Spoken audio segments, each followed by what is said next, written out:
মুখ্যমন্ত্রী মমতা বন্দ্যোপাধ্যায়ের health updates আপনাদের দিয়ে রাখবো। আপনারা জানেন গতকালই বাড়িতে পড়ে গিয়ে গুরুতর আঘাত পেয়েছেন মুখ্যমন্ত্রী মমতা বন্দ্যোপাধ্যায়। তার কপালে এবং নাকে গুরুতর চোট লেগেছে তার, এবং যার জন্য কপালে 3টি এবং নাকে 1টি সেলাই পড়েছে। এই মুহূর্তে তিনি বাড়িতেই রয়েছেন, যদিও গতকাল এই আঘাত পাওয়ার পরই অভিষেক বন্দ্যোপাধ্যায় তাকে SSKM হাসপাতালে নিয়ে যান। সেখানে তার শারীরিক পরীক্ষা হয় এবং যেমনটা জানা যাচ্ছে আজও ফের একবার তার শারীরিক পরীক্ষা হবে।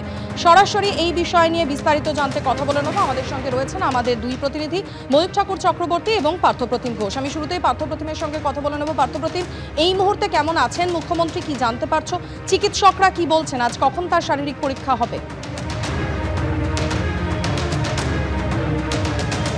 দেখো, চিকিৎসকরা কিন্তু গতকালকে সন্ধ্যের পর থেকে টানা যে নজরদারি সেটা রেখেছেন এবং গতকাল রাত্রিবেলা তুমি দেখেছো মাননীয় মুখ্যমন্ত্রী মমতা বন্দ্যোপাধ্যায় তিনি কিন্তু ইচ্ছা প্রকাশ করেন বাড়িতে ফেরার, তিনি চলে আসেন।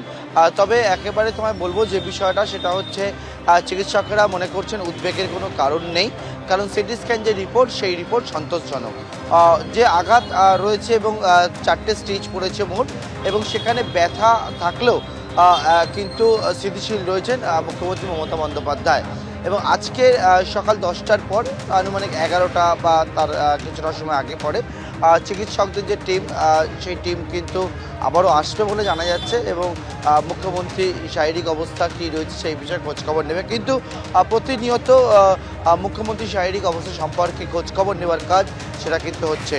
গতকাল সন্ধ্যে 7:30 নাগাদ SSKM হাসপাতালে নিয়ে যাওয়া হয় মুখ্যমন্ত্রী মমতা বন্দ্যোপাধ্যায়কে। ওনার কপালে 3টে স্টিচ পড়েছে এবং নাকে 1টি স্টিচ পড়েছে, এবং যে বিষয় কীভাবে তিনি আহত হলেন সেইটা নিয়ে একটা রহস্য তৈরি হয়েছে। তিনি জানিয়েছেন তিনি যখন বাড়িতেই ছিলেন সেই সময় কোনো ধাক্কার ঘটনা ঘটে, সেটা কিভাবে হয়েছে ডিরেক্টর মণিময় বন্দ্যোপাধ্যায় SSKM হাসপাতালের ডিরেক্টর তিনি জানান যে মুখ্যমন্ত্রী জানিয়েছেন পোস্ট ফ্রম বিহাইন্ড, অর্থাৎ পেছন দিয়ে কোনো ধাক্কা, কিন্তু সেক্ষেত্রে পরবর্তীকালে তিনি কিন্তু আবারও জানান যে মুখ্যমন্ত্রী যখন বাড়িতে ছিলেন সেই সময় পড়ে যান, তিনি কিন্তু অনুভব করেন যে তাকে ঠিক ধাক্কা মারলে যেমন হয় ঠিক ওই রকম অনুভূতি তিনি করেছিলেন, এবং তার পরবর্তীকালে তিনি কিন্তু পড়ে যান এবং একেবারে গোটা বিষয়ের পরে তিনি কিন্তু আতঙ্কিত হয়ে পড়েন। তিনি বাড়িতে থাকেন, তারপরে ওনাকে নিয়ে হাসপাতালের উদ্দেশ্যে রওনা হয় এবং চিকিৎসকদের টিম আবারও আজকে আসবেন, এসে মুখ্যমন্ত্রীর শারীরিক অবস্থা বর্তমানে কেমন রয়েছে সেটা আরও পুঙ্খানুপুঙ্খভাবে খতিয়ে দেখবেন। মাধুরী, একদমই পার্থপ্রতিম, তুমি আমাদের সঙ্গে থাকো। অত্যন্ত স্বস্তির বিষয়, চিকিৎসকরা জানিয়েছেন মুখ্যমন্ত্রীর শারীরিক অবস্থা স্থিতিশীল, এই মুহূর্তে উদ্বেগের কোনো কারণ নেই। কথা বলে নেব অপর প্রতিনিধি ময়ূক ঠাকুর চক্রবর্তী আমাদের সঙ্গে রয়েছেন। ময়ূক, গতকাল গুরুতর চোট পান মুখ্যমন্ত্রী, স্বস্তির বিষয় আজ তিনি ভালো আছেন। সামগ্রিকভাবে এই মুহূর্তে কালীঘাটের পরিস্থিতিটা তোমার কাছ থেকে জানতে চাইব। দেখো, গতকাল রাত অবধি পুলিশের সিনিয়র অফিসাররা তারা এখানে ছিলেন, এবং আজকে সকালবেলাও পুলিশের যথেষ্ট ভিজিবিলিটি কিন্তু এখানে দেখা যাচ্ছে। আমি পার্থপ্রতিম রায় আমাদের ক্যামেরা পার্সন বলবো, এই ধরনের ব্যারিকেড মুখ্যমন্ত্রী যেহেতু জেড প্লাস ক্যাটাগরির মধ্যে পড়েন, তার বাড়ির সামনে এই ধরনের ব্যারিকেড সারা বছরই থাকে। আজকে এখানে কিন্তু আজকেও একই ধরনের নজরদারি, অর্থাৎ বহিরাগত কেউ ভেতরে ঢুকলে তাকে এইভাবে স্ক্রিনিং করে ঢোকানো হচ্ছে। ঠিক কিভাবে গোটা ঘটনা ঘটেছে সেটা মুখ্যমন্ত্রী চিকিৎসকদের জানিয়েছেন, চিকিৎসকদের থেকে পুলিশ আধিকারিকরা খবর পেয়েছেন, কিন্তু এখনো পর্যন্ত আমি যেটা জানাচ্ছি যে কোনো থানায় অভিযোগ দায়ের বা পুলিশি তদন্ত শুরু হওয়া, লালবাজারের সিনিয়র অফিসারদের মুখ্যমন্ত্রীর বাড়িতে আসা, এগুলো এখনো পর্যন্ত কিন্তু চোখে পড়েনি।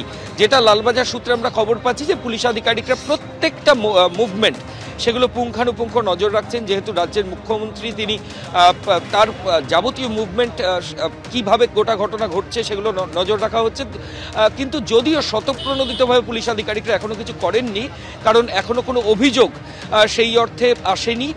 কিভাবে ঘটনা ঘটেছে সেটা তারা এনকোয়ারি করবেন, পারিপার্শ্বিক তথ্য প্রমাণ প্রয়োজনে তারা দেখবেন, এবং কলকাতা গোয়েন্দা পুলিশের যারা অফিসিয়ালস তারাও ইনভলভড হবেন। সেটা অবশ্যই মুখ্যমন্ত্রী যদি সম্মতি দেন তারপর। ফলত গোটা পরিস্থিতির ওপর লালবাজারের সিনিয়র অফিসাররা নজর রাখছেন। তার শারীরিক অবস্থা আগের থেকে স্থিতিশীল, আরও স্থিতিশীল হলে সেক্ষেত্রে পুলিশের সিনিয়র অফিসার, পুলিশ কমিশনার এবং অন্যান্য অফিসিয়ালসরা তারা মুখ্যমন্ত্রীর সঙ্গে কথা বলবেন, এবং যদি কোনো তদন্তের প্রয়োজন হয় সেক্ষেত্রে পুলিশ আধিকারিকরা ইনভেস্টিগেশনকে এগিয়ে নিয়ে যাবেন, এমনটাই লালবাজারের তরফ থেকে বলা হচ্ছে।